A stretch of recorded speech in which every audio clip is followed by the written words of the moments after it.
O tay, ang aga nyo naman pong bumangon at nagluto na agad kayo ng almusal. Araw naman po ng linggo ngayon. Dapat nagpapahinga na muna kayo. Pupunta kasi ako sa bahay ni Tia Marisa mo. Meron silang pinapagawa ng malaking kabinet. Kaysa naman sa iba pa nila ipagawa, sa akin na lang. Sayang din naman kasi yung babayad nila sa akin. Ganun po ba? Kaya pala ang aga nyo. Sabay na tayong mag-almusal. Hayaan mo na muna ang mga kapatid mong matulog. Wala namang pasok sa eskwela. Sige po tay, ako na lang din ang magtitimpla ng kape nyo. Siya nga pala. Nabalitaan ko sa iba nating kamag-anak na uuwi daw ang anak ng Tia Marisa mo mula Amerika. Dito yata magse-celebrate ng birthday. Sa isang buwan na po ang birthday ni Ate Sofia. Di malapit na po siyang umuwi. Baka kasama din po niya yung nobyo niyang afam. Oo nga. Kaya din siguro nagpapagawa ng bakod ang tiyahin mo. Mabuti na rin siguro na pabakuran ng bahay nila. Alam niyo naman si Tia Marisa, takot puntahan ng mga tao. Takot puntahan ng mahihirap na tao. Kabisado mo na talaga ang ugali ng tiyahin mo. Ewan ko ba doon kay Marisa? Mula nung magkapera, nagbago na ugali. Mabuti na lang, mabaitan na pangasawa. Marunong makisama sa mga tao. Hindi po siya binago ng pera. Yun po talaga ang ugali ni Tia Marisa. Lumabas lang nang magkapera sila. Swerte nga po niya kay Tio Bernie. May pera na, ubod pa ng bait. Oo nga. Pero dapat hindi pa rin nawawala ang respeto niyong magkakapatid sa tiyahin niyo at sa iba pa nating kamag-anak. Oo naman po tay. Hindi naman po yun mawawala kahit ibang trato sa atin. Kahit na minsan nakakasama na ng loob. 5 taon nang biyudo si Itay. 3 lang kaming magkakapatid. Ang sumunod sa akin na si Jopet ay nasa 2 taon sa koleyo. At ang bunso namang si Nonoy ay nasa high school. Sa construction naman nagtatrabaho si Itay. Hindi na ako nakapagkoleyo noon dahil na rin sa kakulangan sa pera. Mas pinili ko na rin na sumabak sa iba't ibang klase ng trabaho para makatulong sa gastusin at sa mga utang namin. Sa kabila ng hirap na nararanasan namin, hindi kami nawawala ng pag-asa na balang araw. Papabor din sa pamilya namin ng swerte. Nandyan ka na pala, Kuya Fabian. Akala ko hindi ka na darating Tanghali na kasi. Pasensya ka na, Marisa, kung ngayon lang ako, ha? Kumain ka na ba ng almusal? Oo, tapos na. Sumunod ka sa akin, sa taas ka gagawa ng cabinet. Siguro naman hindi ka aabot ng 1 linggo tapos mo nang gawin. Oo naman. Kung ako lang kasi ang masusunod, sa professional ko ipagagawa at hindi sa iyo. Kaya lang mapilit si Bernie. Sa iyo daw ipagawa. Kung wala kang kumpiyansa sa akin, may kakilala naman ako na pwedeng gumawa. Hindi na. Ayoko rin kasing pag-awayan namin ang bagay nito ng asawa ko. Huwag ka mag-alala. Ayusin ko ang trabaho ko para hindi ako mapahiya sa inyong mag-asawa. Mabuti naman. Siya nga pala, anong trabaho ngayon ni Demi? Nagtatrabaho siya sa food court sa isang mall. Mabuti naman at nakakatulong siya sa'yo. Wala pa naman bang boyfriend? Wala naman. Puro trabaho lang ang nasa isip ng anak kong yun. Gusto niya kasi na tumulong muna. Yung pangalawa mo, ano naman ang trabaho? Nag-aaral pa yun. Nasa 2 taon na rin sa kolehiyo. Ang lakas naman yata ng loob niya mag-aral. Working student ba siya? Ang ate niya nagpapaaral sa kanya. Kahit masabihin mong sa State University lang siya nag-aaral, magastos pa rin naman. Dapat siguro nagtatrabaho na siya para makatulong na sa inyo. Pangarap talaga ni Jopet na makapag-aral. Ganun din naman ang pangarap ko sa mga anak ko. At saka nangako naman ang anak ko na kapag nakapagtapos siya ng pag-aaral, siya naman ang magpapaaral sa bunso niyang kapatid. Ambisyoso din naman ang anak mo kahit ikaw. Hindi naman porke na mahirap wala nang karapatan ng mga anak kong makapag-aral. Ang ipinupunto ko lang naman Tama naman si Kuya Fabian. Hindi hadlang ang kahirapan para hindi makapag-aral. Mabuti nga ganun sila mag-isip Bernie, kanina ka pa ba dyan? Oo, narinig ko nga lahat ng pinag-usapan nyo ni Kuya eh. Ang sa akin lang naman, baka mahirapan si Kuya Fabian. Mabaon na naman sila sa utang gaya na nagkasakit ang asawa niya. Mabuti nga, nabayaran na nila lahat eh. Labas na tayo sa mga plano nila sa buhay. Hindi naman sila humihingi ng pera sa iyo eh. Oo nga pala, naalala ko may pupuntahan nga pala ako. Maiwan ko na muna kayo ha. Sige, mag-iingat ka. Pagpasensya nyo na ang asawa ko, Kuya. Umiiral na naman ang pagkamata pobre. Wala yun. Nasanay na naman ako sa pinsang kong yun. Pero kahit ganun siya magsalita, mabait naman. O paano yan? Maiwan na kita dito. Magpapadala na lang ako ng merienda mamaya kay Presi. Salamat nga pala at sa akin mo binigay ang trabahong ito. Malaking tulong din ito sa aming mag-aama. May tiwala kasi ako sa iyo na maganda ang kalalabasan ng cabinet na ipagagawa ko. Kung may kailangan ka, magsabi ka lang. Tuwing wala akong pasok sa trabaho, ako talaga ang nakatoka sa paglalaban ng mga damit namin. Tinutulungan naman ako ni Nonoy. Pero hindi si Jopet na abala sa pag-aaral kahit nasa bahay lang. Nakasaing na rin ako. At hinihintay na lang ang pagdating ni Itay para sana itanong kung ano ipapabili niyang ulam. Madilim na nung dumating siya. At may dalang mga tirang ulam mula sa bahay ng tiyahin ko. Malamang po si Tio Bernie ang nagpadala sa inyo, no? Oo. Wala naman daw kasing kakain kaya binigay na lang niya sa akin. Iinitin ko po ang iba. At yung matitira makikilagay po ako sa ref ng kapitbahay natin. Bibigyan ko na rin po sila. Oo nga, marami naman yan. Yung dalawa nga pala. Si Jopet po nasa kwarto nag-aaral. Si Nonoy naman po nagpaalam na maglalaro lang daw po ng basketball. Tinulungan ka naman ba sa paglalaba kanina? Opo, Tay. Kaya nga po pinayagan ko kumusta naman po ang maghapon niyo sa bahay ni na Tia Marisa? Ayos naman. Si Bernie lang ang nasa bahay nila kanina dahil yung mag-ina nasa labas pa. Babalik pa po ba kayo bukas sa kanila? Oo, tansya ko 3 araw ko yung gagawin. Mabuti nga't nakapag-extra ako habang hinihintay ko ang tawag ni Sir Herbert. Hindi po ba? Marami namang mga project ang boss niyo. Bakit nabakante kayo ngayon? Marami nga, kaya lang ang iba nasa malalayo. Nakiusap kasi ako sa kanya na ang ibigay na trabaho sa akin yung malapit lang para uwian pa rin ako. Mabuti naman po at okay lang sa boss niyo. Oo naman, mabait si Sir Herbert. Yun ang utang ko sa kanya nung nagkasakit ang inay mo. Hindi na niya pinabayaran. Tulong na daw niya yun sa atin. Mukha naman po talagang mabait siya. Nakita ko po siya nung burol ni inay. Sa edad niyang mahigit 30, matagumpay na siya sa mundo ng construction. Sa sobrang pagkasubsob sa trabaho, hindi niya yata naalalang manligaw.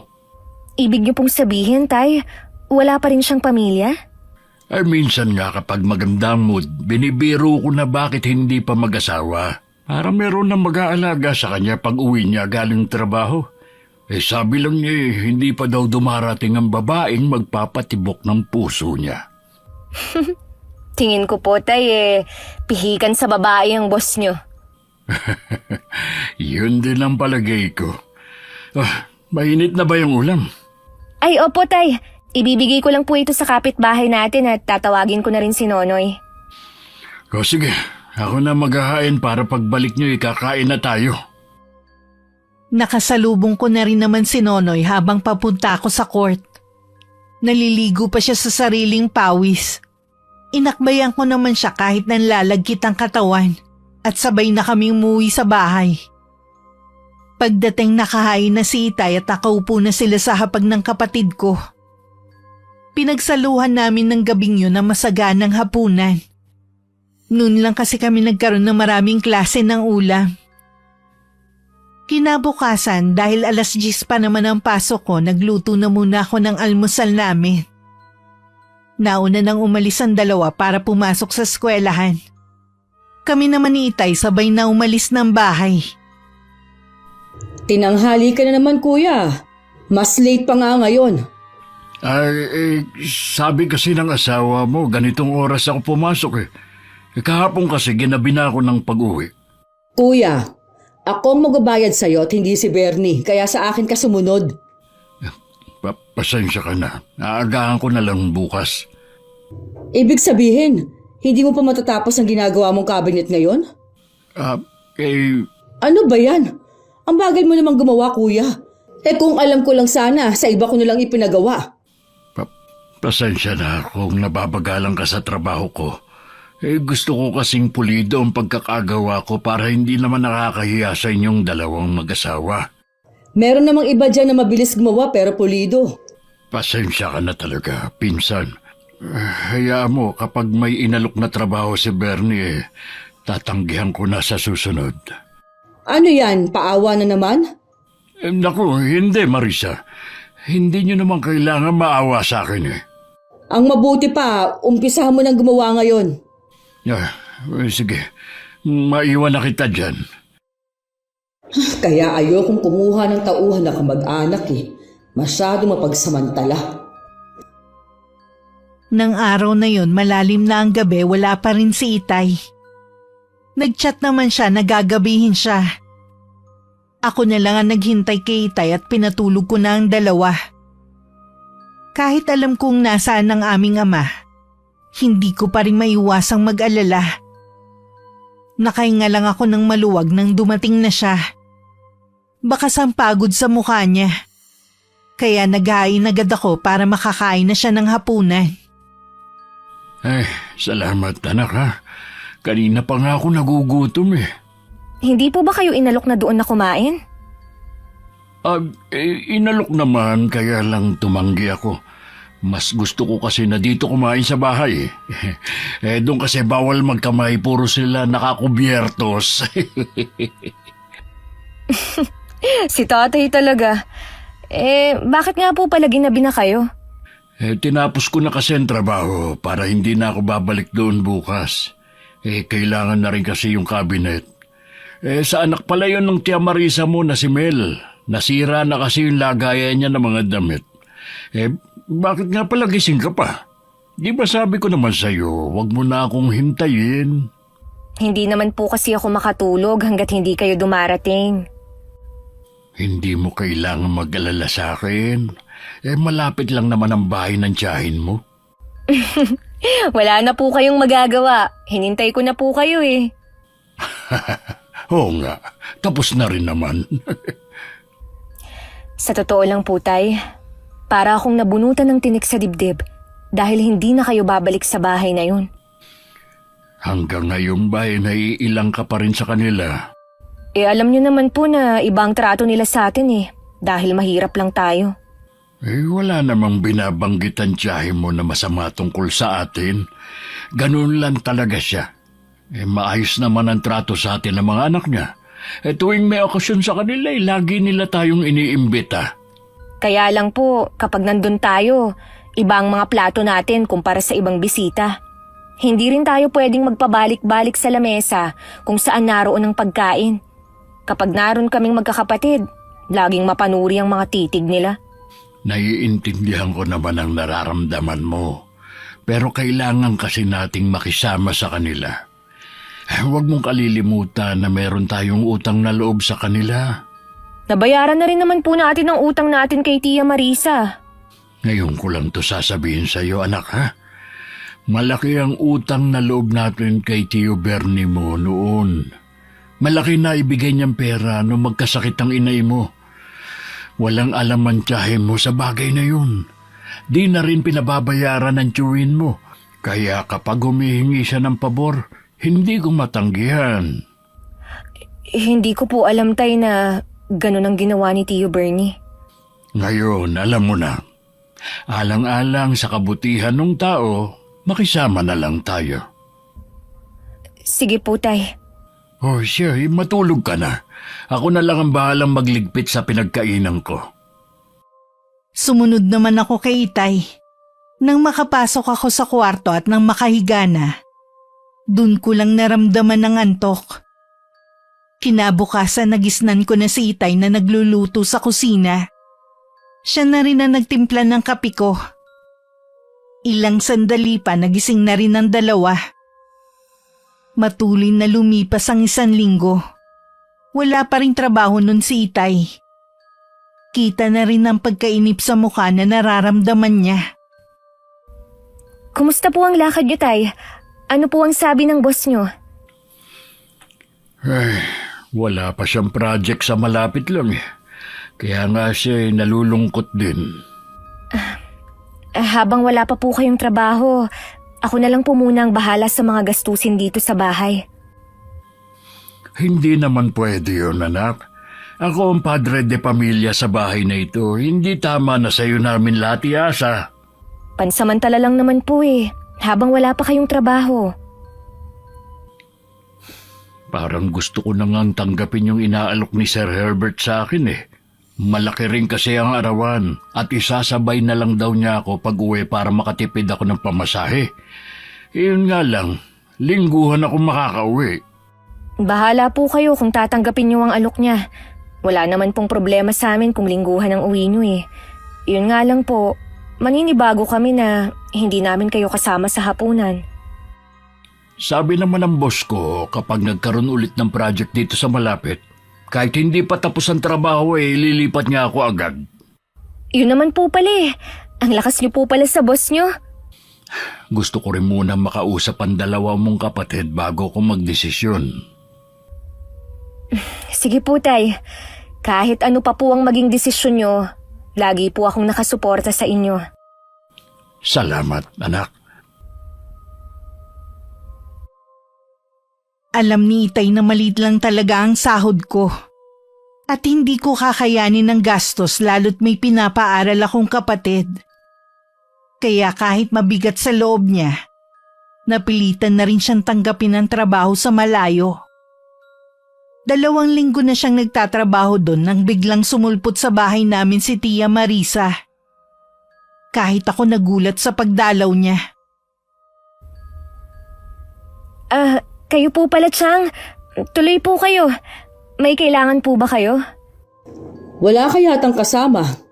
Ako nga lang po ngayon sa bahay Nabanggit nga pala ng Itay mo na nag-aaral ang mga kapatid mo. Buti nakakayanan mo. Opo, hati naman po kami ng gastusin ng Itay. Nasaan nga palang Itay mo? Sa Sabado pa po ang uwi niya. Malayo po kasi yung trabaho niya Ganun ba? May kailangan pa naman ako sa kanya. Sasabihin ko na lang po sa kanya kung ano ang sadya niyo. Nagustuhan kasi ng kaibigan ng anak ko yung ginawang cabinet ng Itay mo. Gusto rin kasi sana niya magpagawa. Nako, hindi na po yun maaasikaso ng Itay Hindi ba niya pwede maisingit yun? Nakakaya kasi sa kaibigan ng anak ko Itatanong ko na lang po kay tatay pag uwi niya. Siya nga pala, kumusta naman ang trabaho mo? Ayos lang naman po. Di ba maliit lang naman ang sahod mo? Wala ka bang balak maghanap ng trabaho na mas malaki ang sahod? Sa ngayon po ayos lang naman po ang trabaho ko. Hindi naman po kami nagkukulang. Tsaka mahirap po maghanap ng trabaho ngayon. Sa bagay nga. Hindi ka nga pala nakatapos kaya paano ka makakahanap ng magandang trabaho, di ba? Si Jopet na lang pala talaga ang pag-asa ng pamilya niyo. Sana lang hindi siya mag-asawa kaagad. Dahil kung hindi, sayang ang sakripisyo mo. Nangako naman po ang kapatid ko na hindi agad mag-aasawa Siya po kasi ang magpapaaral sa bunso naming kapatid. Huwag ka muna magsalita ng tapos. Mahaba pang lalakbay ng kapatid mo. Marami ang pwedeng mangyari. Baka hindi niya matupad ang pangako niya sa inyo. Kasama po sa ipinagdarasal ko lagi na sana walang maging problema sa mga plano namin. Pareho talaga kayo ng Itay mo. Masyadong madrama sa buhay. O siya, aalis na ako. Pakisabi lang sa tatay mo, ha? Tumango na lang ako sa tiyahin ko. Nang makaalis siya, tsaka ako naman itinuloy ang ginagawa ko. Habang abala ko, hindi ko napigilang maalala ang trato sa amin noon ni Tia Marisa. At iba pa namin kamag-anak na mas maganda ang buhay. Kapag sumasagi yun sa isip ko, hindi ko maiwasan na malungkot. At minsan pa nga naiiyak pa ako dahil naaawa ako sa sarili ko.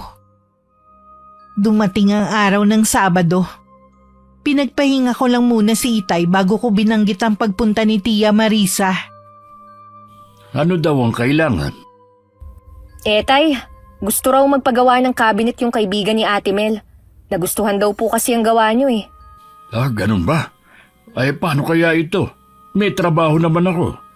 Yun nga po ang sabi ko eh. Baka raw pwede niyong maisingit. Hindi naman kasi yun magagawa ng isang araw lang. Kahit may katulong pa ako. Kung ako lang ayoko nang tanggapin niyo pa yun. Linggo na nga lang ang pahinga niyo eh.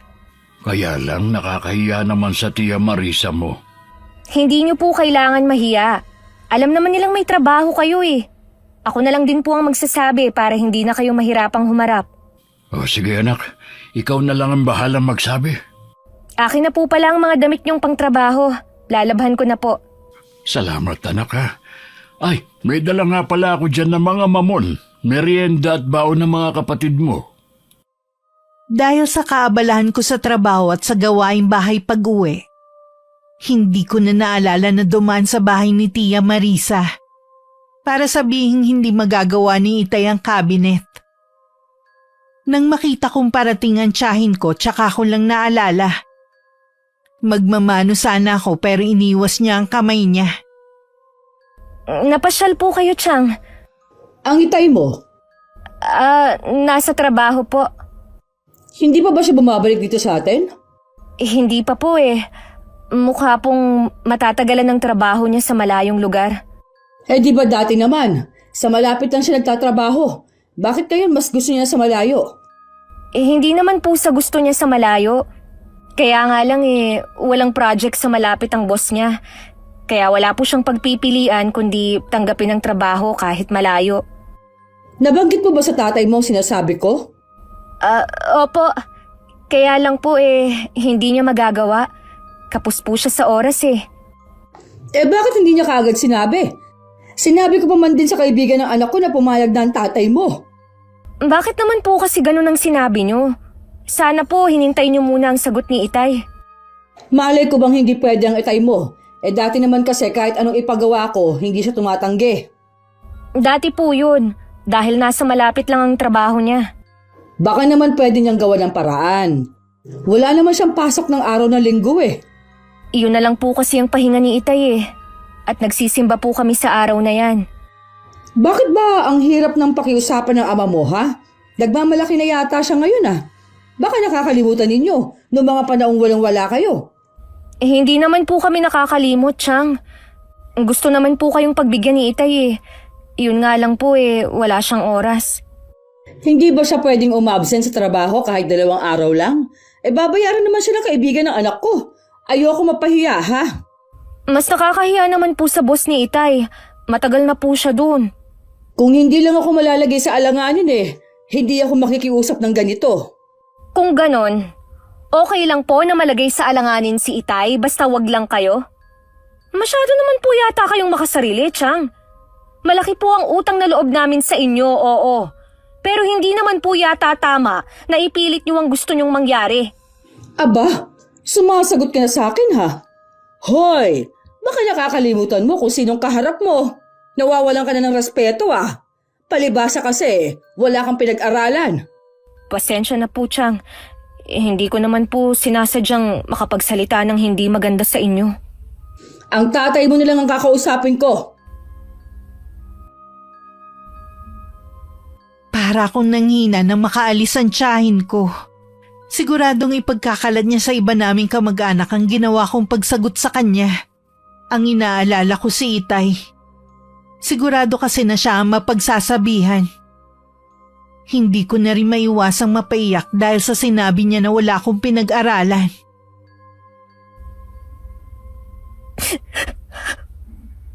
Hindi ko naman ginusto na hindi makapagtapos Ang sakit pala na marinig sa mismong kadugo ang mga salitang yun. Mula ng araw na yun, naging tahimik na ako. Bihira na akong makipagbiruan sa mga kapatid ko. Tuwing tinatanong nila ako, lagi kong sagot pagod lang ako sa trabaho. Hindi na rin maalis-alis sa isip ko ang mga masasakit na salitang binitiwan ni Chang. Lalo pang bumigat ang dalahin ko nang maramdaman ko na parang nag-iba ang pakikitungo sa akin ng iba naming kamag-anak. Naging malamig kasi sila sa akin. Alam kong agad na siniraan na ako ng tiyahin ko. Kahit nakakaiyak at nakakapanlumo, pinilit ko nilang ayusin ang sarili ko at i-focus sa trabaho ang buong atensyon ko. Lingid sa akin nakarating kay Itay ang ginawa ng tiyahin ko. Ipinaalam yun ng isang pinsan ni Itay. Mabuti naman nagpakita ka rin. Naku, pasensya ka na, pinsan. Medyo abala lang kasi ako sa trabaho. Iniutos ko na lang sa iba yung tungkol sa cabinet. Nabanggit nga yun ni Demi. At sinabi ko nga na kahit gustuhin ko man talagang hindi uubra. Pinalampas ko na nga yun eh. Ang hindi ko lang nagustuhan, ang sagutin ako ng anak mo ng pabalang. Ang mga anak ko, kahit kailan hindi nila ako sinasagot. Tapos ang anak mo, akala mo kung sino sumagot? Palibasa kasi walang pinag-aralan. Ako na ang humihingi ng tawad sa ginawa ng anak ko. Pero wala kang karapatan na insultuin siya at siraan sa iba nating kamag-anak. Anong insulto at siniraan? Nagsasabi lang naman ako ng totoo Nasasaktan ba siya dahil sa sinabi kong wala siyang pinag-aralan? Totoo naman yun Hindi katulad ng mga pinsan niya. May mga tinapos na nga, magagalang pa. Pasensya na ulit. Huwag ka mag-alala. Hindi na yun mauulit. Dapat lang. Baka isipin ng ibang tao hindi mo tinuturuan ng magandang asal ang mga anak mo. Pagsasabihan ko na lang si Demi. Pagsasabihan mo lang? Hindi mo man lang ba uutusan na pumunta dito para humingi ng tawad? Sobra naman yata yun, pinsan. Anong sobra? Tama lang yon Baka naman kasi lalong mapahiya ang anak ko. Sana naisip niya yon bago niya ako sinagot. Hindi ko maipapangako na pupunta siya rito pero sasabihan ko siya. Hindi na kailangan pumunta dito ni Demi. Bernie, bakit ba basta ka nalang sumusulpot? Sige na pinsan, ayos na ang lahat. Pasensya ka na sa abala. Alam ko na marami ka din ginagawa. Salamat sa iyo. Alis na ako, Marisa. Pasensya na talaga. Mag-iingat ka. Talaga bang kinakalaban mo ako, Ano bang sinasabi mo dyan? Kita mo nga pinagsasabihan ko, tapos sasabat ka para lang sabihin na ayos na. Ganun lang ba yun? Bernie, sinagot-sagot ako ni Demi. Kaya ka siguro sinagot-sagot ng tao dahil sumobra ka na rin. Akala mo yata hindi ko napapansin kung paano mo tratuhin ang magkakapatid.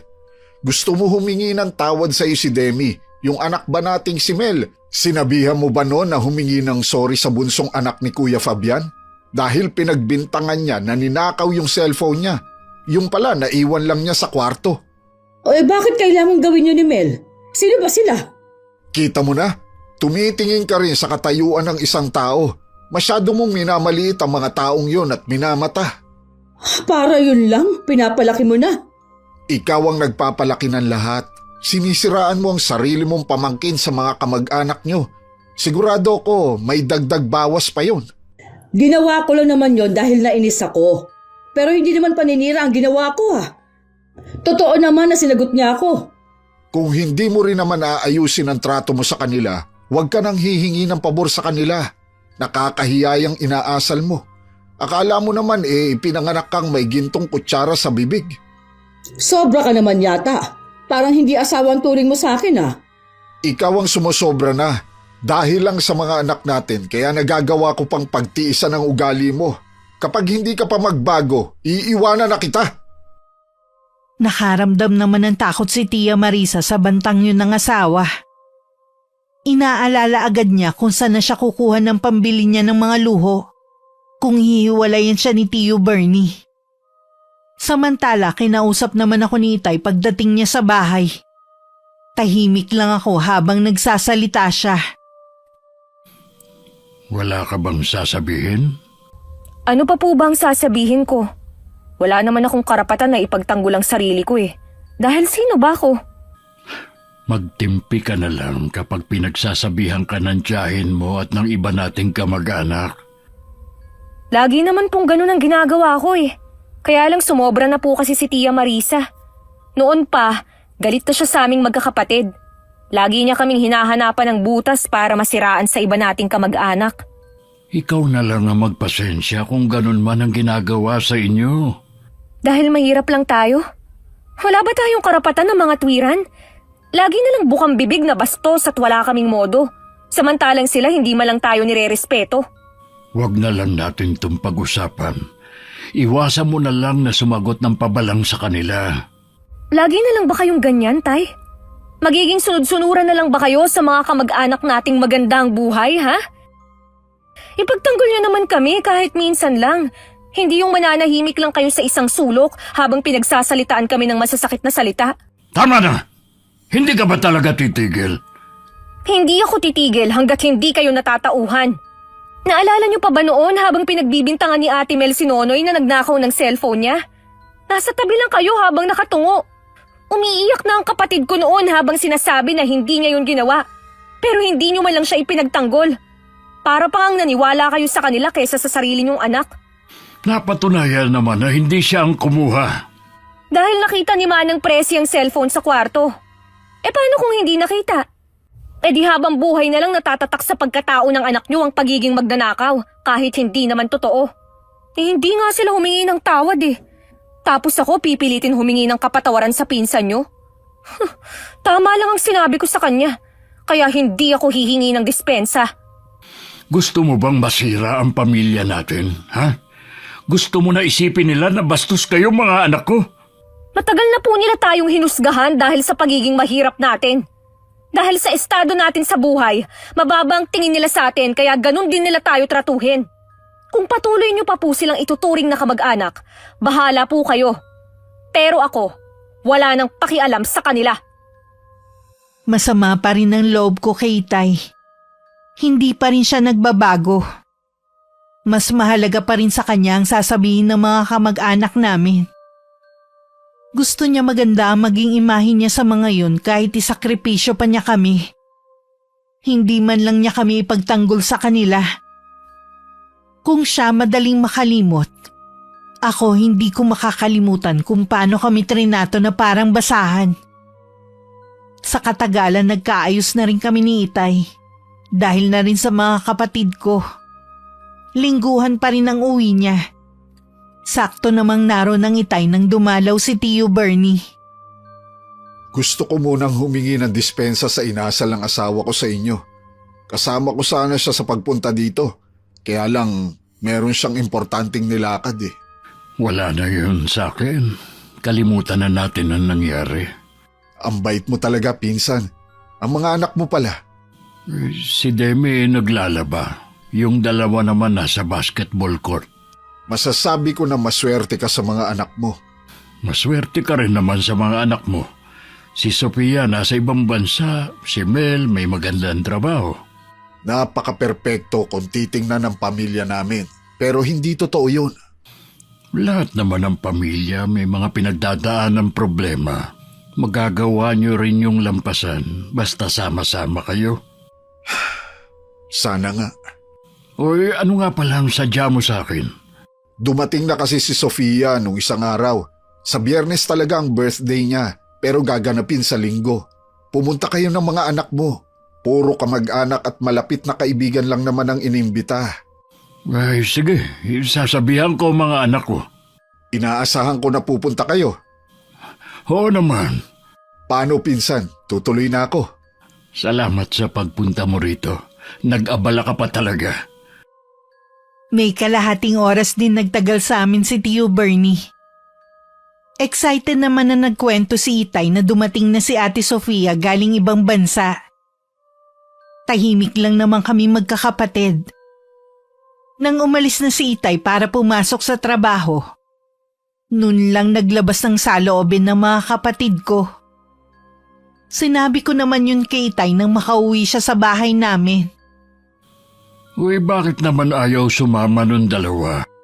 May trauma pa po kasi hanggang ngayon si Nonoy. Natatakot daw siya na baka maulit na naman yung nangyari dati. Sasamahan na lang daw po siya ni Jopet dito. Sakto naman daw na kailangan niyang mag-review. Di tayo na lang pala ang dadalo. Ayoko rin pong pumunta. Mas gusto ko pong magpahinga na lang. Nakakahiya naman sa Tio Bernie mo kung ni isa sa inyo hindi pupunta bukas. Bahala na lang po kayong magdahilan. Hindi naman po mapapansin kung wala kami. Kahit sandali lang sana, magpapakita lang tayo at batiin na rin natin si Sofia. Nahihiya rin po kasi ako na humarap sa mga kamag-anak natin. Sigurado po ako na hindi pa rin nila nakakalimutan ng mga sinabi ni Tia Marisa. Huwag mo na lang silang pansinin. Ang importante naman hindi natin pinahiya ang Tio Bernie mo. Biruin mo naman sumadya pa siya rito sa atin. Sige po, Tay. Pero sandali lang po tayo dun Ayoko pong magtagal sa bahay nila. O sige, kung yan ang gusto mo. Nang mga oras na yon, nagtatalo rin ang mag-asawa. Dahil hindi nagustuhan ni Tia Marisa ang ginawang pag-iimbita sa amin ni Tio Bernie. Talaga bang wala ng halagang opinyon ko sa bahay na ito? Akala ko ba wala na sa iyo ang nangyari noon? Kaya nga inimbita ko na rin sila. Kamag-anak mo pa rin sila. Wala akong pakialam. Bukod tanging sila lang ang mahirap, tapos papupuntahin mo. Ano na lang ang sasabihin ng mga bisita? Tsaka, sinabi mo ba sa anak mo na inimbita mo ang mag-aamang yon? Malinaw naman na sinabi ng anak mo. Lahat ng kamag-anak ninyo, imbitado. Hindi mo lang kasi naintindihan ang sinabi niya. Hindi kasama ang mag-aamang yon. Wala na tayong magagawa. Alangan naman na bawiin ko pa. Mahilig ka kasing manguna Hindi ka muna nagtatanong. Bahala ka kapag nagalit sa'yo si Sofia, ha? Sana wag na silang pumunta. Anak lang natin siya. Wala siyang karapatan na magalit sa akin. Huwag mo sanang kalilimutan na siya ang may kaarawan at hindi tayo. Hindi ko alam kung ano ba talaga ang punot dulo ng galit ninyo sa kanila. Wala namang ginagawa ang mag-aama. Napakababaw naman na dahilan ang pagiging mahirap nila. Kasi nga mga abusado rin. Makita mo kapag dumating sila, para silang mga patay gutom. Kapag nasira ang party ng anak mo walang dapat sisihin kundi ikaw. Naiiling na lang si Tio Bernie habang sinusundan ng tingin ng asawa. Parang gusto rin niyang pagsisiyan ang naging desisyon. Bigla tuloy siya nag-alala sa aming mag-aama. Sa gabi ang party ng pinsan ko kaya marami pang oras para maghanda. Para hindi naman nakakaya, bumili na rin kami ng regalo ni Itay. Hindi ko lang sigurado kung magugustuhan yun ng pinsan ko. May pagkasosyal din kasi yun.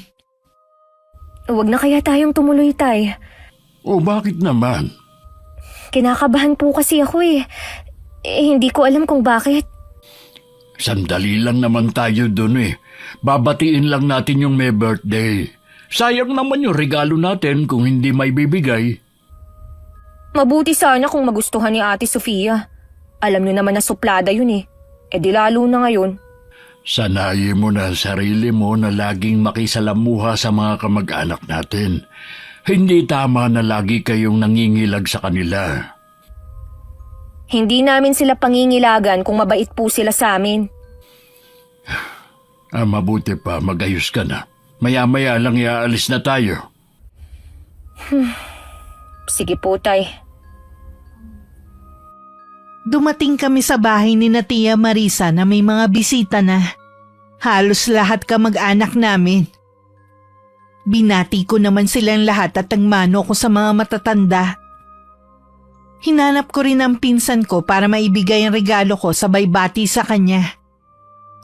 Matipid ng ngiti lang ang ginanti niya sa amin ni Itay. Pagkatapos umupo na kami sa sulok. Mula sa kinauupuan ko nakita kong pinadala ni Ate Sofia ang regalo namin kay Manang Presi. At hindi isinama sa mga regalong naroon. Nalungkot naman ako at nakaramdam ng hiya. Puro kamag-anak pala natin ang narito. Ang iba po hindi ko nakilala. Ang mahalaga naman binati mo sila at nagbigay galang ka sa matatanda. Tay, umuwi na lang po tayo. O bakit na naman? Kinakabahan po kasi ako kanina pa Nakakahiya naman kung uuwi na tayo agad. kumain na muna tayo para hindi sayang ang pagpunta natin. Wala pa naman pong sinasabi na pwede nang kumain. O, pwede na sigurong kumuha ng pagkain. Yung iba'y may bit-bit na eh. Hintayin na lang po natin na makakuha ang lahat.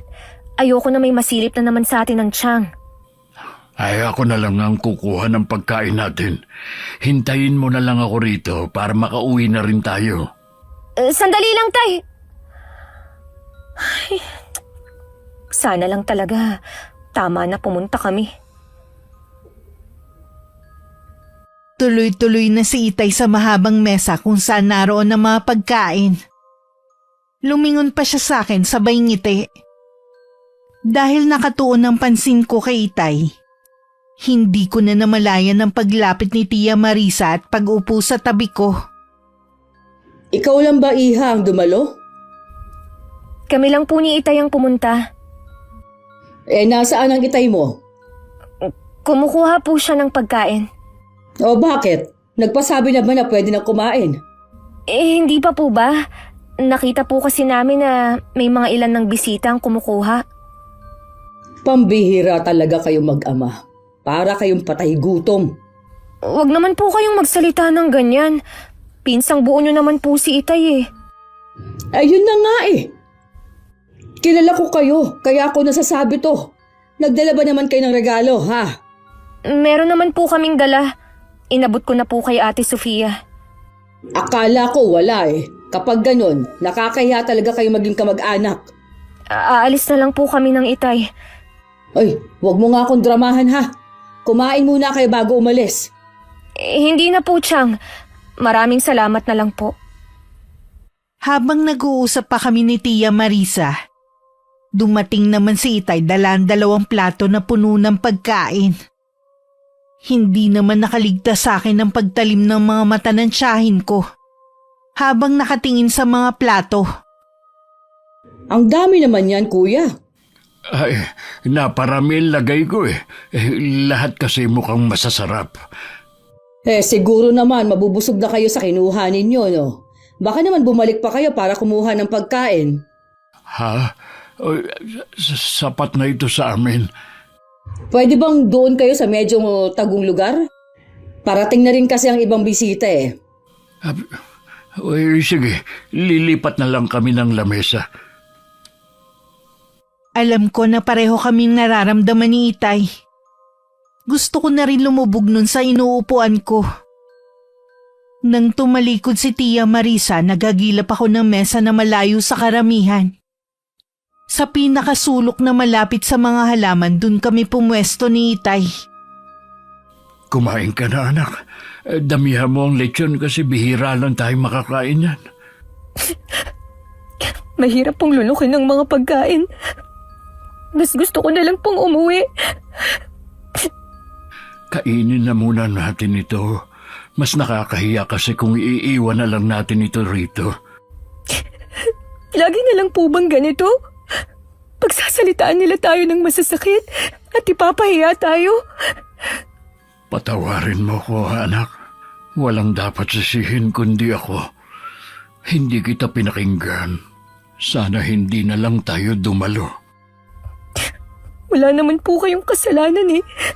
Gusto nyo lang naman pong makisama. Sige na, kumain ka na para makauwi na tayo. Pangako, anak, huling beses na nating pupunta sa mga handaan ng pamilya ng tiyahin mo. Pinahiran ko muna ang mga luhang tumulo sa pisngi ko at saka hinarap ang pagkain. Kahit hindi ko tumalunok at parang sapal na sa bibig ko. Nang tingnan ko si Itay, konti din siyang kumain. Lingid sa amin, kanina pa pala nakatingin sa amin si Tio Bernie. Nang hindi na siya nakatiis, lumapit na siya sa amin. Bakit nandito kayong mag-ama? Ang layo ninyo sa mga bisita. Ay, ayos lang kami rito. Magpapaalam na rin kami sa'yo. Hindi na kami magtatagal. Salamat sa pag-imbita mo sa amin. Pamilya kayo, kaya hindi ninyo kailangan magpasalamat. Ikaw, Demi, bakit ka umiiyak? Bigla po kasing sumama ang pakiramdam ko. Kaya uuwi na lang po kami. Nakita ko na kinausap kayo ni Marisa. May sinabi ba siya sa inyo? Wala naman. Tinanong lang niya kung bakit kami lang ang pumunta. Lahat kami natuon ng pansin sa tiling ng tiyahin ko.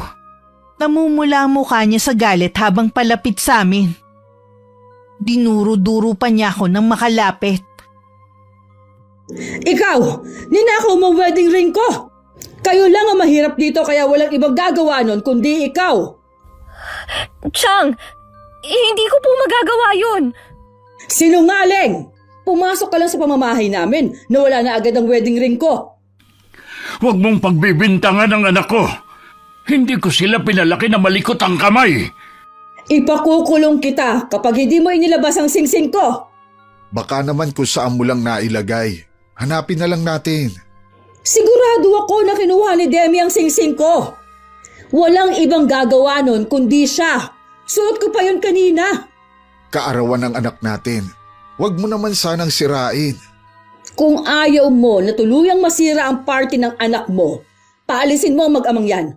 Nakakahiya magkaroon ng bisitang magnanakaw. Haalis na kami ng anak ko. Salamat sa pag-imbita sa amin. Pasensya na kayo, Kuya Fabian. Demi, Huwag kang humingi sa kanila ng pasensya. Dapat nga sila ang humihingi ng kapatawaran sa atin eh. Parang gusto ko nilang maglahong parang bula. Dahil sa mapanghusgang tingin sa akin ng mga naroon. Paglabas ng gate, napahagulgol na lamang ako ng iyak. Dahil sa matinding pagkapahiya. Tana, anak. Alam ko namang hindi mo yun magagawa. Ang sama niya para ipahiya ako sa maraming tao. Tapos gusto pa niya akong ipakulong. Wala naman akong ninanakaw eh. Malinis ang konsensya natin. Alam ng Panginoon na wala tayong ginagawang masama sa kapwa natin. Hindi ko makakalimutan ang ginawa ni Tia Marisa sa akin. Tayo nang umuwi. Nang mapatapat kami sa basurahan, nakita namin dun ni Itay ang dala naming regalo. Kinuha ko yun. At napakuyom na lang ako dahil sa matinding galit. Ni hindi man lang tiningnan ang laman at basta na lang tinapon. Pagdating sa bahay, nagkulong lang ako sa kwarto. Si Itay na lang ang nagkwento sa dalawa sa totoong nangyari sa party. Buong gabi kong iniyakan ang pangyayaring yun. Akala ko dun na matatapos. Naikalat na rin pala ng tiyahin ko ang nangyari. Pakiramdam ko lahat na lang sa akin nakatingin. Ang pinakamasaklap na walan ako ng trabaho. Kapitbahay ko kasi ang nagpasok sa akin. Sinumbong niya ako sa amo ko. Ba't maaga kang umuwi ngayon? Wala na po akong trabaho, Tay. Tinanggal ako dahil magnanakaw daw ako. Ano ka mo? May nagsumbong po sa amo ko tungkol sa nangyari sa party. Makakahanap ka rin ng bagong trabaho. Mas maganda at malaki ang sahod. Huwag ka nang umiyak, anak. Bakit puro na lang kamalasan ang nangyayari sa akin?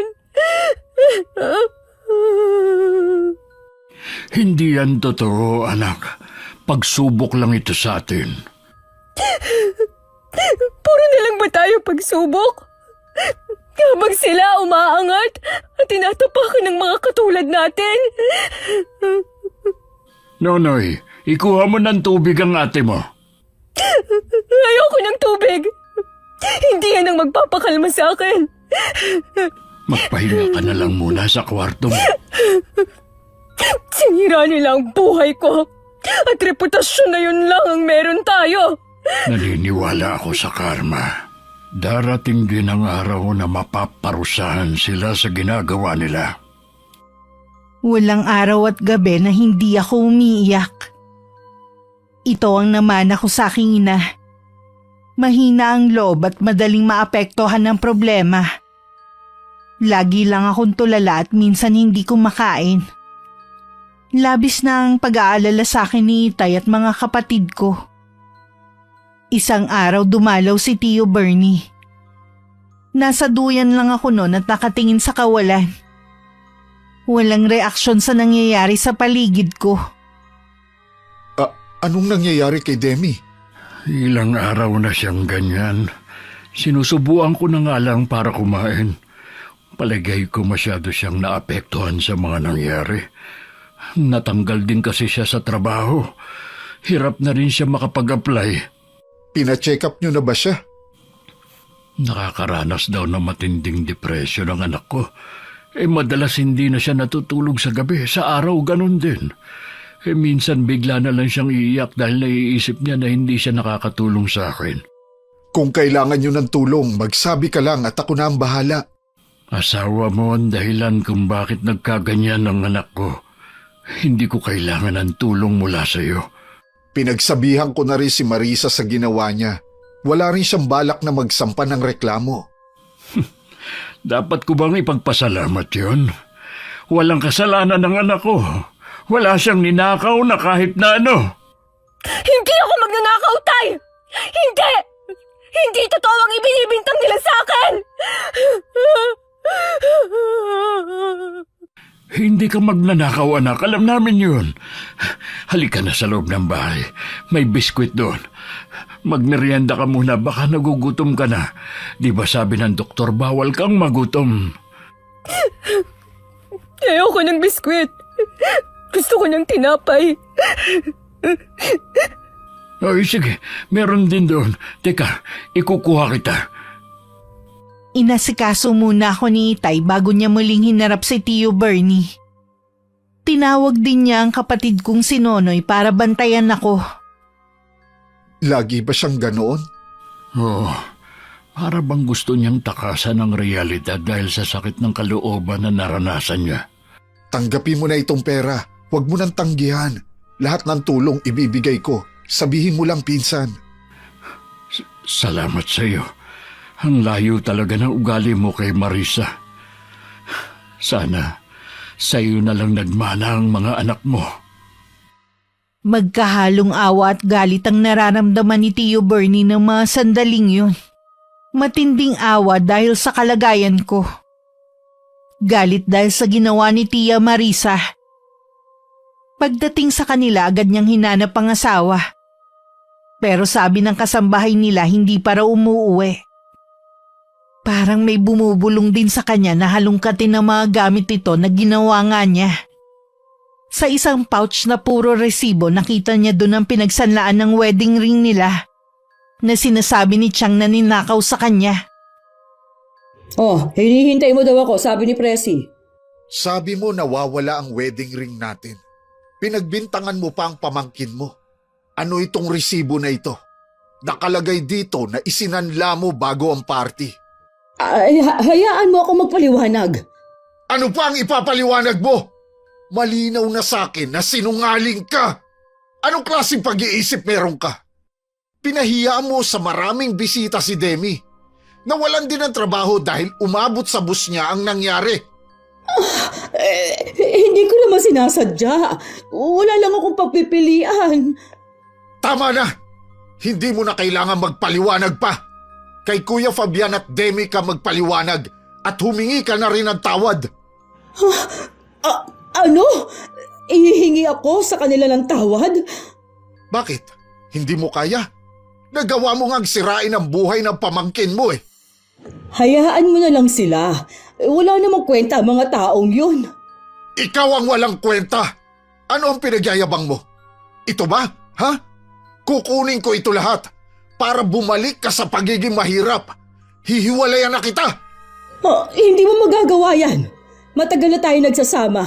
Maawa ka naman. Gagawin ko na ang gusto mo. Ihihingi na ako ng tawad kay Demi. Kailangan mo rin silang tulungan. Gusto mong hanapan ko ng bagong trabaho si Demi? Kanino ko siya irerekomenda? Hindi nga siya nakatapos. Ikaw rin naman ah. Hindi ka nakatapos pero kung mangmata ka ng kapwa mo. Bakit ba ako ang kinakalaban mo? Dahil hindi ako makapaniwala na nagawa kong pakasalan ng isang ganid at matapobre na babaeng katulad mo. Lahat ng sabihin mo, tatanggapin ko. Hihingi din ako ng tawad sa mag-ama.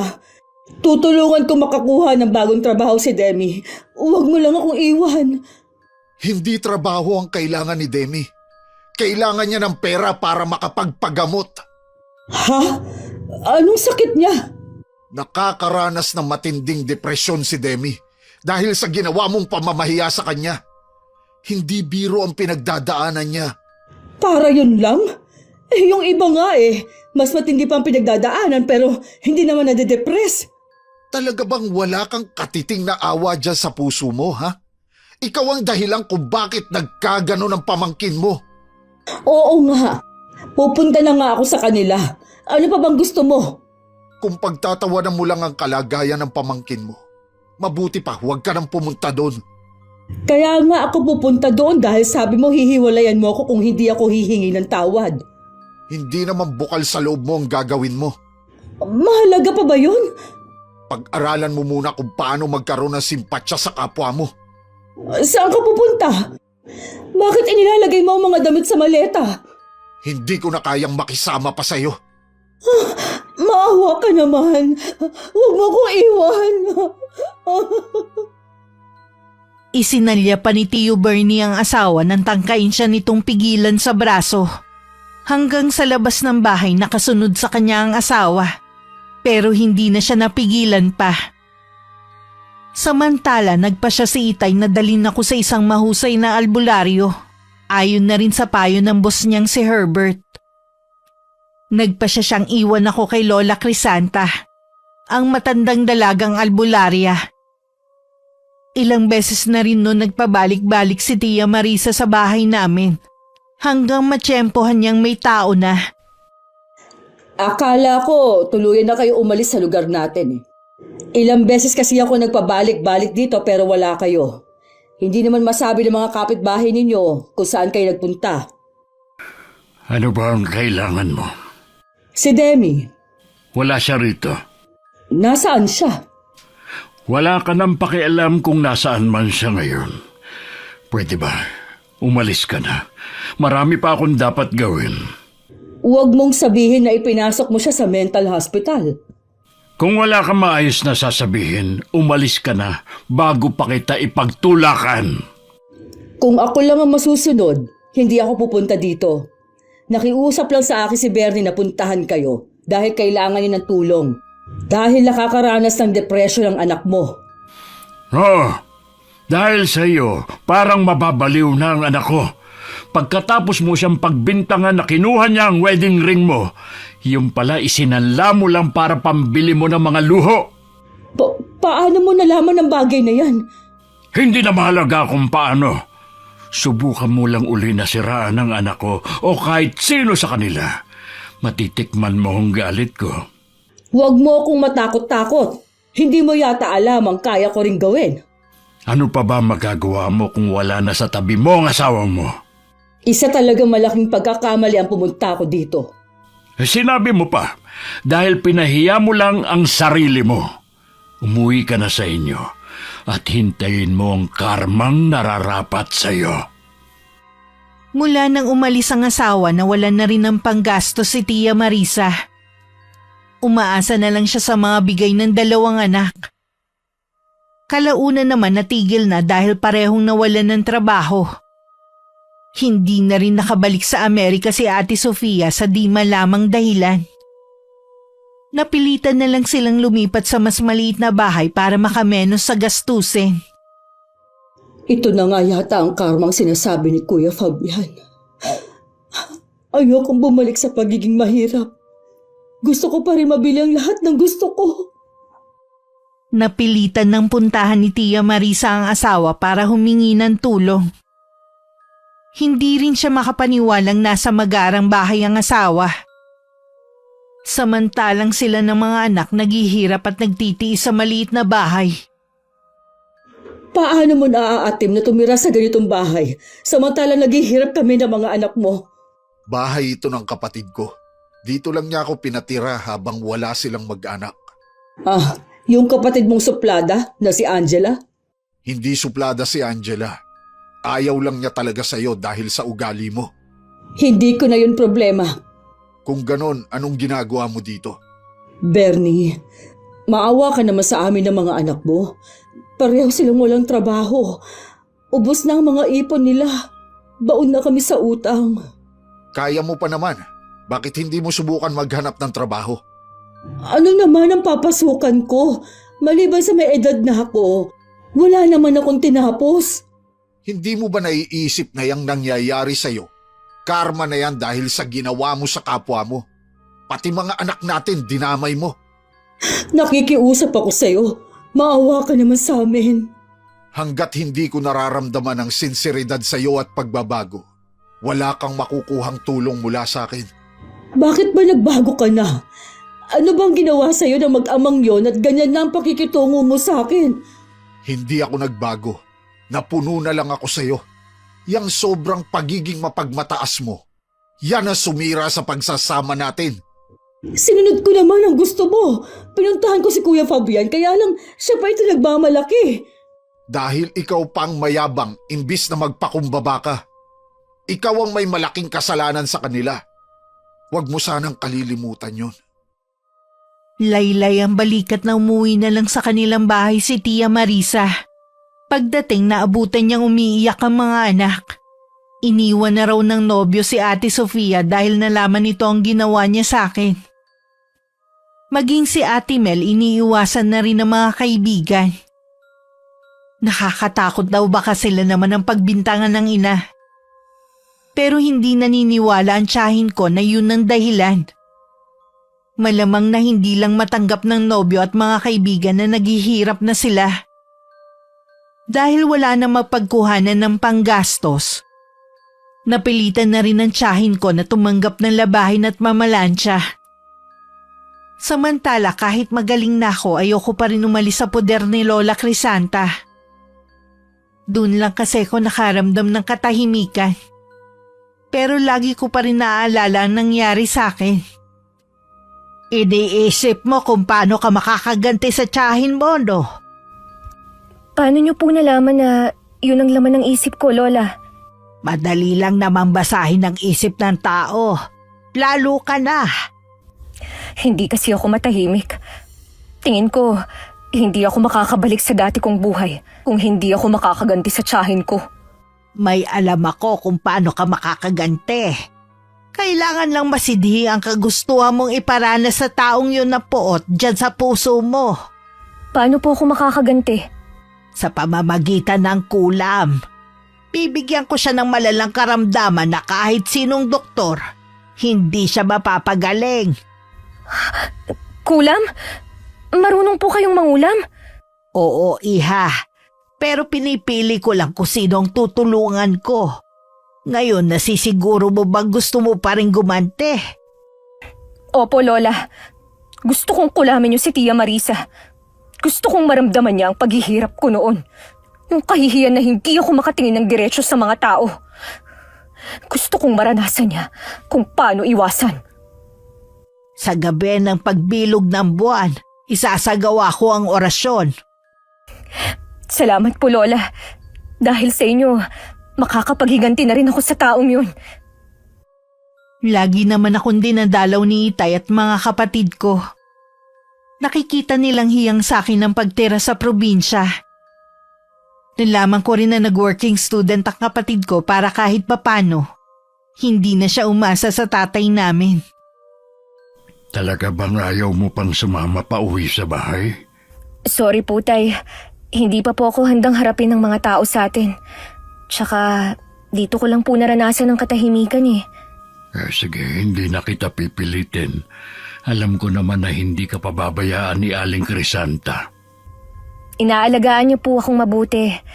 Para na rin po akong nagkaroon ng isang ina o lola sa katauhan niya. Basta, kapag handa ka na, lagi lang kaming naghihintay sa iyo. Opo, Tay. Namimiss ko na rin naman kayo eh. Kaya lang, mas nangingibabaw ang takot ko. Lagi mong tatandaan, anak. Hindi ka namin pababayaan ng mga kapatid mo, ano man ang mangyari. Alam ko naman po yun.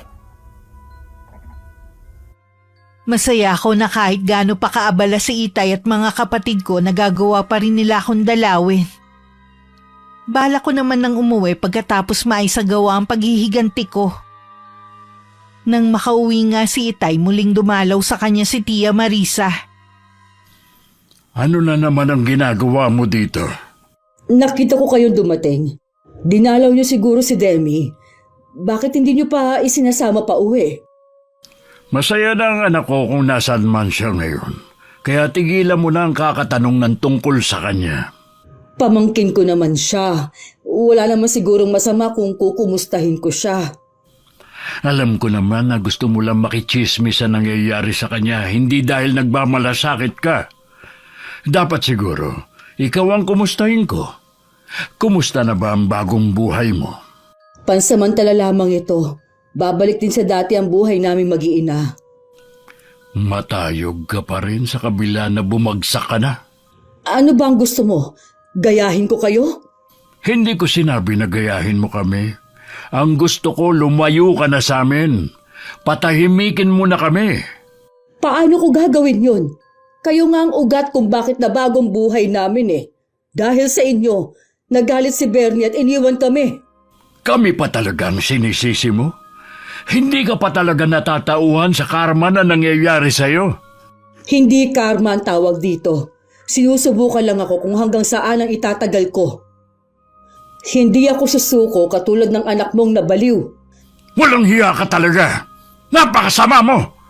Ngayon lang ako nakakilala ng taong natutuwa sa kapahamakan ng ibang tao.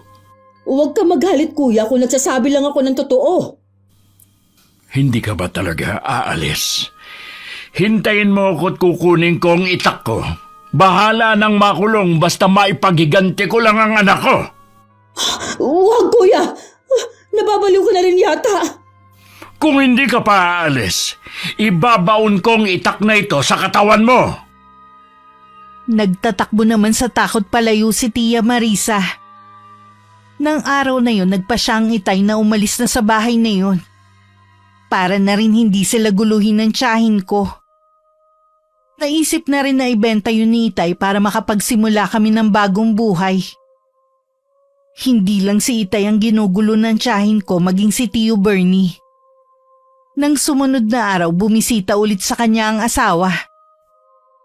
Ano na naman ba ang kailangan mo? Nabigyan ko na ng trabaho ang mga anak natin. May trabaho na nga sila. Hindi naman sila nagbibigay ng panggastos sa bahay. Kausapin mo na lang sila. Alangan naman na sila ang masunod kaysa sayo. Ang titigas ng ulo nila. Hindi ko alam kung saan ako nagkamali ng pagpapalaki sa kanila. Wala namang perpektong pagpapalaki. Pero sana tinuruan mo sila kung paano maging mabuting tao. Lagi na lang talaga sa babae ang sisi kapag mali ang pagpapalaki sa mga anak. Hindi kita sinisisi. May mali rin ako. Dapat nun pa pinutol ko na ang sungay nila para hindi na sana sila lumaking mapagmataas. Pero naisip ko, namamana nga siguro ang ugali. Sa'yo kasi nila nakuha ang ugali nilang yun.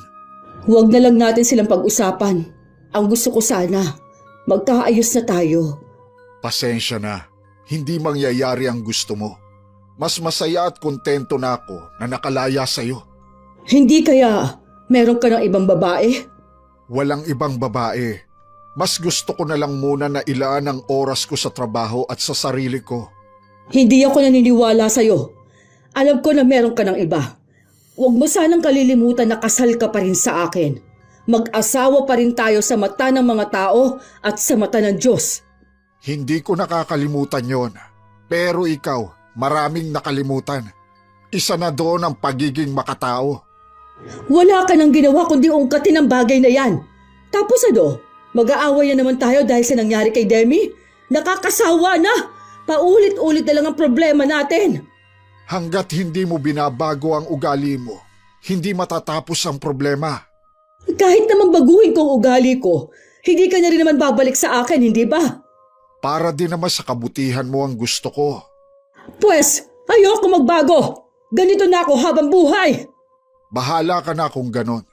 Pakiusap lang. Huwag mo na akong puntahan dito. Kahit makailang ulit nang sinabihan si Tia Marisa ng asawa, hindi pa rin siya tumitigil sa panggugulo. Makailang beses na rin siyang pumunta sa bahay namin. Kung hindi pa siya sinabihan ng kapitbahay namin na lumipat na sina Itay, patuloy pa rin siya sa pagpunta ron. Saan kaya sila lumipat? Hindi ko sila titigilan hanggat hindi ko nasisira ang mga buhay nila gaya ng ginawa nila sa akin. Nawala sa amin ang karangyaan dahil mas silang kinampihan ni Bernie. Yun namang tanga asawa ko, masyadong naawa sa kanila. Mas maganda sana kung makita ko si Denny, sa kanya ko ibubunto ng galit ko. Dumating ang araw kung saan isasagawa ni Lola Crisanta ang orasyon. Hindi ko maikakaila na excited na ako na mararanasan na rin ni Tia Marisa ang ginawa niya sa akin. Nasa isang sulok lang ako at nanonood sa ginagawa ng matandang babae. Sa sahig nagkalat ang nakasinding mga kandila. May papel din kung saan nakasulat ang pangalan ng tiyahin ko. Magdamag na nagsagawa ng orasyon si Lola Crisanta hanggang sa makatulog ako. Ha? Anong ginagawa ko rito? Nakatulog ka na kanina madaling araw. Natapos niyo ba ang orasyon?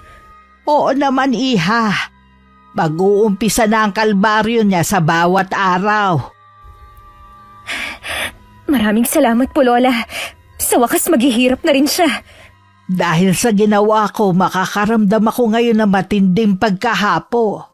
Matanda na kasi ko kaya madali na mapagod. Ayos lang po ba kayo, Lola? Oo naman, pahinga lang ang kailangan ko. Ako naman po ang mag-aalaga sa inyo. Huwag niyo na po munang isipin ang mga gawain dito sa bahay. Salamat, iha. Para na rin ako nagkaroon ng apo sa katauhan mo. Ganon din po ako. Para na rin akong nagkaroon ng lola sa presensya niyo. Kapag bumalik ka sa inyo, piliin mo pa rin na ibalik ang dati mong buhay, ha? Huwag ka patatalo sa mga pagsubok na darating sa'yo. Hangad ko pa rin na maging masaya ka. Opo, Lola. Susundin ko po ang sinabi niyo. Hindi ko alam na yun na pala ang huling sandali na magkakausap kami ni Lola Crisanta. Nang sumunod na umaga nang puntahan ko siya sa kwarto niya, wala na siyang buhay. Namatay siya habang natutulog. Narinig ng mga kapitbahay ko ang pag-iyak ko kaya napasugod sila sa bahay ni Lola. Matagal na palang may iniindang sakit ang matanda at naghihintay na lang ng huling sandali nito. Iniwan niya sa akin ang isang maliit na kahon kung saan nakalagay ang mga mahalagang bagay na ginagamit nito sa kulam. Iingatan ko po ito, Lola Crisanta. Para sa inyo. Hinding-hindi ko po kayo makakalimutan. Utang ko po sa inyo kung bakit ako gumaling at kung bakit ako nakapaghigante. Lagi ko po kayong maaalala at maging mga bilin niyo sa akin. Inilibing agad si Lola Crisanta ayon na rin sa bilin niya. Si Herbert din ang naghatid sa akin pauwi sa bagong bahay namin. Magkahalong lungkot at sayang nararamdaman ko ng mga sandaling yun. May lungkot akong nararamdaman dahil sa sandaling panahon na kasama at napamahal na sa akin si Lola Crisanta. At masaya naman dahil makakasama ko na ang pamilya ko. Nakausap ko nga pala ang Tio Frank mo.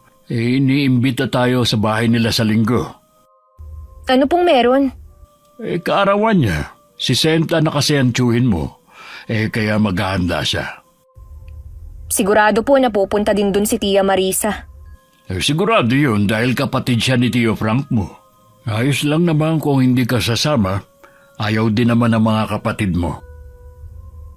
Sasamahan ko na po kayo, Tay. Sigurado ka ba, anak? Opo, Tay. Gusto ko rin kasi siyang makita Huwag kang mag-alala. Hindi ka na niya magagawang ipahiya pa dahil alam na ng lahat ang ginawa niya. Sigurado po ako na kinakarma na siya dahil sa ginawa niya. Wala na silang bahay at kasambahay.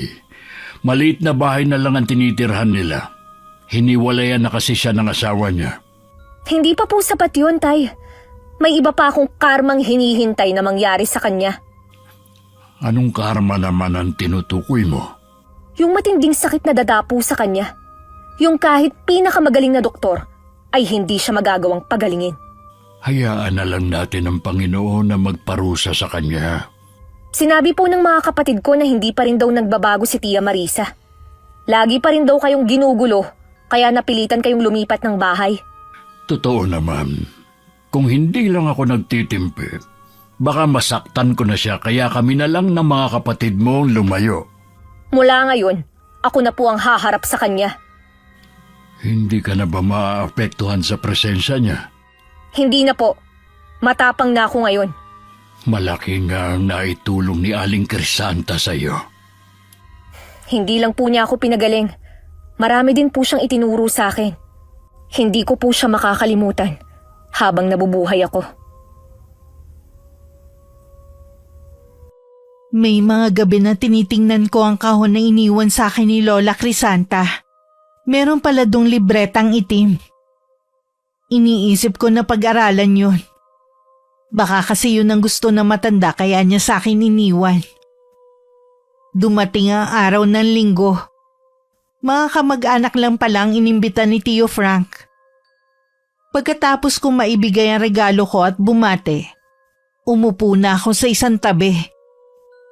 Kinumusta rin ako ng mga pinsan ko. Naramdaman ko naman ang senseridad sa mga pagtatanong nila. Sa di kalayuan naroon ng tiyahin ko. Mapanuring tingin na naman ang binabato niya sa akin. Lumapit ako at saka ko siya binate.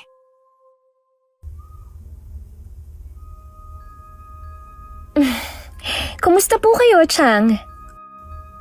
Ayos lang, Iha. Kumusta ka na?